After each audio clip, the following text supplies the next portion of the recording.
طاہر خان صاحب، پہلے آپ ظاہر پاکستان کی تو شکایت رہتی ہی تھی، مگر اب تاجکستان میں چینی شہریوں کا مارا جانا، پاکستان جب مطالبہ کرتا ہے تو افغان طالبان کی طرف سے کوئی ایسا مثبت رد عمل نہیں آتا، مگر یہاں تو وہ کہہ رہے ہیں کہ وہ کوآپریشن کے لیے تیار ہیں، تسلیم بھی ان اے وے کر رہے ہیں کہ ان کی سرزمین سے یہ حملہ ہوا ہے. کیا مسائل بڑھتے جا رہے ہیں افغان طالبان کے لیے اور کنٹرول ختم ہوتا جا رہا ہے؟ بہت شکریہ. کنٹرول تو خیر ختم نہیں ہو رہا ہے، لیکن سوالات تو ضرور لوگ کریں گے، کیونکہ تاجکستان کو پہلے سے تشویش ہے اور تاجکستان کا تقریباً کوئی 1357 یا 60 کر دے وہ مشترکہ بارڈر بھی ہے تاجکستان کے ساتھ. اور تاجکستان کے بارڈر سیکیورٹی کو روس نے بھی ان کی مدد کی ہے، امریکن کا بھی ٹیکنیکل سپورٹ تھا اور ان کو پہلے سے تشویش تھی، بلکہ کئی واقعات بھی اس سے پہلے ہوئے، لیکن یہ بڑا سیریس واقعہ ہے.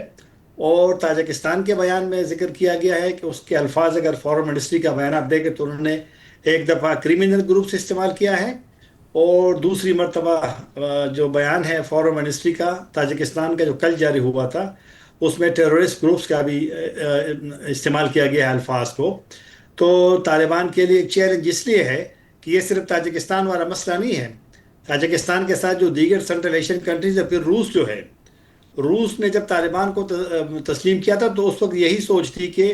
اس میں سیکیورٹی بھی ان کے خیال میں ہے کہ جو سنٹرل ایشیا، کیونکہ روس کبھی نہیں چاہے گا کہ تاجکستان اور سنٹرل ایشین جو ممالک ہیں اس میں اس طرح کے مسائل ہوں. تو طالبان کے لیے بھی چیلنج، یہ آپ کی بات بالکل درست ہے کہ طالبان کے بیان میں یہی کہا گیا ہے کہ جو وہ تیار ہے تعاون کے لیے. تو لوگ تو سوال ضرور کریں گے کہ ایک ملک آپ سے مطالبہ کرتا ہے کہ جو پاکستان کے ریاست کے خلاف لڑنے والے گروپ سے ان کے خلاف ایکشن لے، اور اس طرف سے پاکستان مایوس ہیں اور اس وجہ سے موجودہ صورتحال پیدا ہوئی ہے.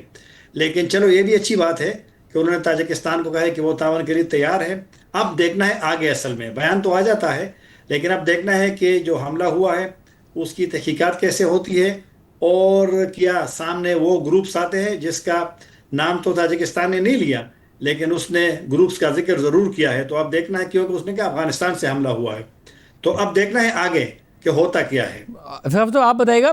اگر کنٹرول ہے تو پھر اس سچویشن کو بھی، کیونکہ مسئلہ تو پرانا ہے، کنٹرول کرنے میں کامیاب ہو سکتے ہیں افغان طالبان، یا واقعی ان کے لیے مسائل اب کریٹ ہو رہے ہیں؟ پاکستان کی شکایت تو تھی ہی، اب یہ شکایت بھی سامنے آ رہی ہے. تازیب صاحب، پہلے تو یہ جیوگرافیکل جو ایریا ہے، جس ٹائم پر بھی یہ کام ہوا ہے، لائک یہ اٹیک ہوا ہے، تب بھی جو مولوی محمد حسن ہے جو بدخشاں کے گورنر ہیں،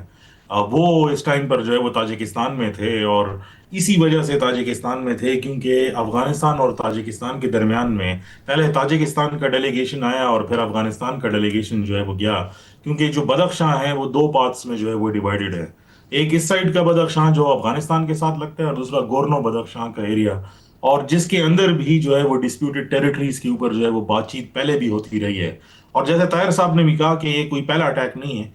یہاں پر پہلے بھی اٹیکس جو ہے وہ ہو چکے ہیں. اور اس سے پہلے جو پچھلے سال اٹیک ہوا تھا اس کے اندر بھی تقریباً کوئی 11 کے تقریباً جو ہے وہ کیجولٹیز جو ہے وہ سامنے آئی تھی. اصل میں یہ پرابلم تب شروع ہوا ہے جب سے تاجکستان کے اندر بارڈر ریجن کے اندر پرٹیکولرلی ایک پرائیویٹ گولڈ مائننگ کمپنی ہے جو سونا نکال رہی ہے. اور یہی روٹ ہے کہ اگر آپ جتنے بھی انٹرنیشنل رپورٹس پڑھ لیں تو بدخشاں سے یہی روٹ استعمال ہوتا ہوا آ رہا ہے، یا ٹریفکنگ کے لیے یا ڈرگز کے لیے بھی، اور یہ کرمنل نیکسس اس ایریا کے اندر بھی نظر آتا ہے. تاجکستان کو سب سے بڑا پرابلم یہ تھا کہ پہلے جو ان کی ایک کالعدم تنظیم تھی جماعت انصار اللہ، اس کے بدخشاں کے اندر ٹریسز نکل آئے. اس کے بعد جو ایسٹ ترکستان اسلامک موومنٹ ہے اس کی بھی ٹریسز نکل آئے، جو چائنا نے بھی ملٹیپل کنسرن شو کیے ہیں. اب کی بار جو اٹیک سامنے آیا ہے تو ایک تو اس کی ٹائمنگ بھی جو ہے وہ بہت امپورٹنٹ ہے، لیکن دوسرا امپورٹنٹ پارٹ اس کا یہ ہے کیونکہ گلوبل سیناریو کے اندر پاکستان کا گلہ تھا، اس کے بعد یونائٹڈ اسٹیٹس کے اندر جو ہے وہ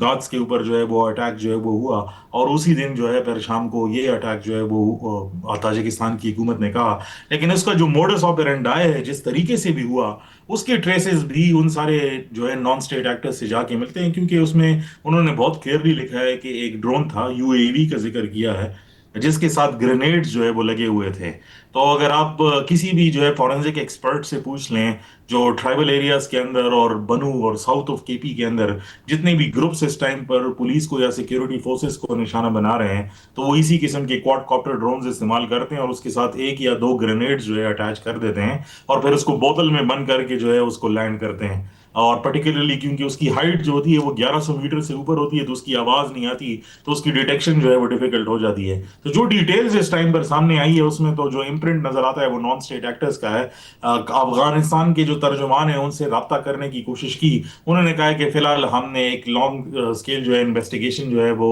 لانچ کی ہے اور امید ہے کوئی جلدی اس کے ریزلٹس جو ہے نکل آئیں گے. لیکن آبویسلی